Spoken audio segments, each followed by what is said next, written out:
When are we going to do it? When I say resistance, liberty, death to the oppressor.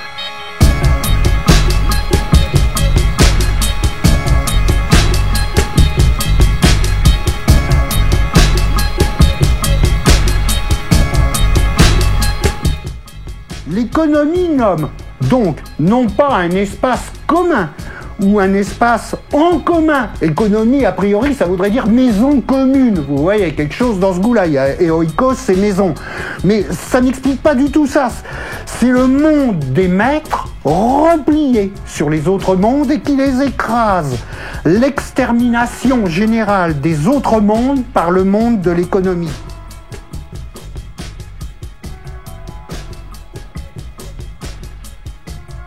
Épisode B, maintenir la servitude, renforcer l'esclavage. Les agents de maintenance de la servitude et la sarko-berlusconisation de la politique de maintenance de la servitude. La servitude est fabriquée, produite, usinée.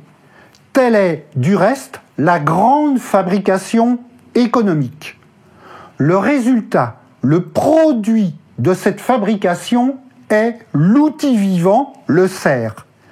Et comme toute machine, la machine vivante doit être surveillée, contrôlée, réparée, et en l'occurrence, réparer veut dire plutôt redresser. Le parc des machines vivantes exige, comme le parc de n'importe quelle machine, un service de maintenance.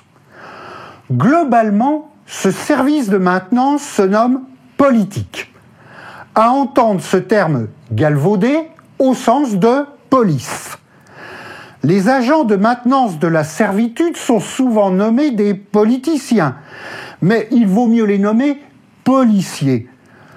Politocards, si l'on veut être plus spécifique, et conserver quand même une hiérarchie dans la police.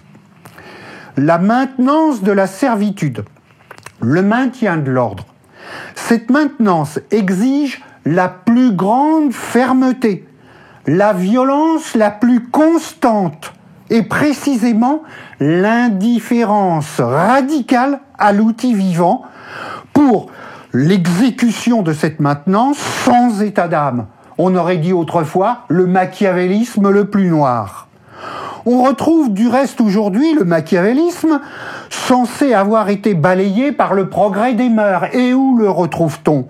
Dans l'entreprise, dans l'économie et dans la politique de cette économie. Mais j'insiste, il s'agit d'indifférence plus que de cynisme, parce que je sais qu'on parle beaucoup de cynisme, etc., mais ce qui est important, c'est l'indifférence. L'indifférence, elle repose sur quelque chose d'essentiel, qui est l'invisibilité radicale des inférieurs. Les inférieurs sont invisibles, on ne les voit pas, ils n'existent pas, c'est des machines, etc. On ne va pas se soucier des machines, etc. L'indifférence du politocard dans l'exécution de son service d'ordre de maintenance. C'est un boulot de cadre supérieur, bien rémunéré, surtout pour mentir sans vergogne. Et j'insiste sur ce mot « sans vergogne ». Vous le savez, c'est un mot italien, bien entendu, Berlusconi, senza vergogna. Senza vergogna, c'est la caractéristique du monde soumis à l'économie. Il est alors nécessaire de faire une critique de l'hypothèse de l'humanité. Qu'est-ce que c'est que cette hypothèse de l'humanité ? Il y aurait une seule humanité, ou espèce humaine. Tous les hommes seraient semblables, voire, si on est un peu gonflé, égaux. Mais que veut dire tous les hommes ? Tous les hommes, c'est quoi ? Eh bien, disons, a priori, ce qui ressemble à des hommes, de pattes, de bras, de yeux, etc., quelque chose dans ce goût-là. Mais, visiblement, la plupart n'en sont pas. Les gueux, les prolos, les miséreux, les mendiants, les déplacés, les réfugiés, les déclassés, et je vous laisse rajouter à la liste tout ce que vous voulez, ceux-là ne sont pas des hommes. Ne peut être homme que le conformé économique. Et c'est une variation sur un très vieil adage qui ne travaille pas ne mange pas, donc n'existe pas. Le conformiste parfaitement classé et respectueux de ce classement, voilà ce qui explique, ce qui exprime la vérité contenue dans le fameux truc de l'élitisme républicain.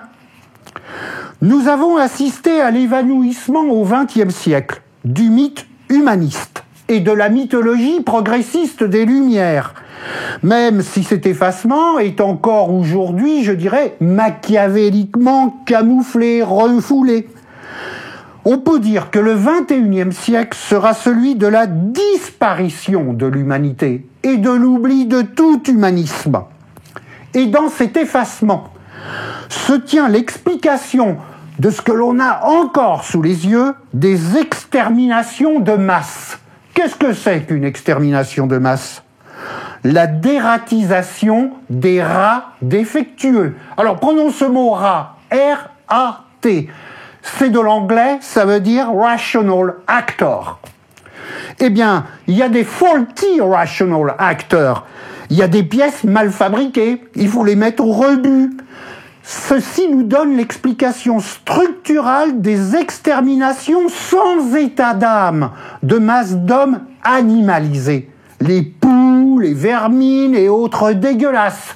Et exactement, c'est des outils mal conçus. Qu'est-ce qu'on fait avec un outil mal conçu ? On le met à la poubelle.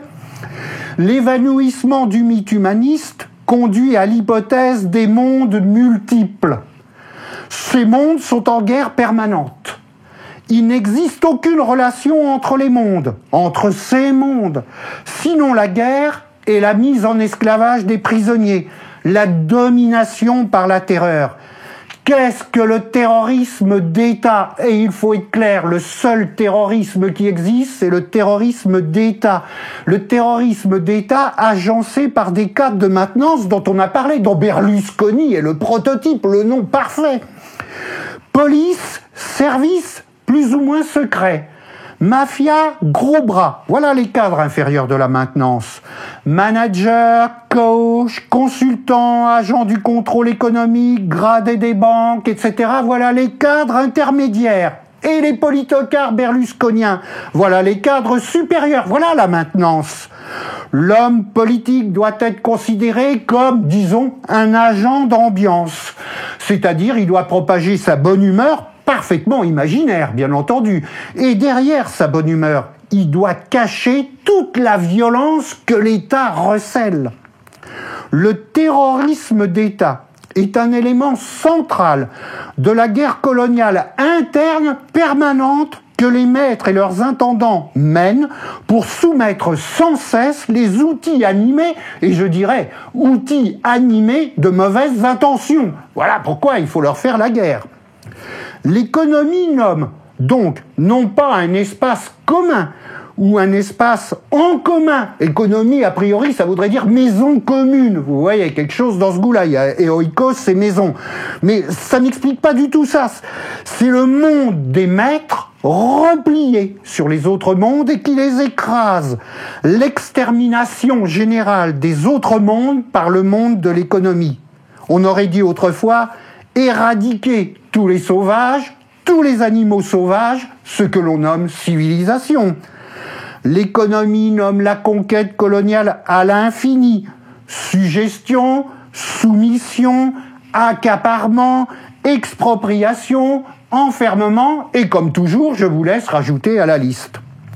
Effectuons un petit détour par l'esclavage antique romain, ou par ce qui lui a succédé, la servitude ancienne, le colonna, avec les maîtres, les patrons, les protecteurs, qui sont devenus ensuite des seigneurs et des barons. Et posons-nous une question. Qu'est-ce que la corvée, qui était le truc fondamental du colonna ?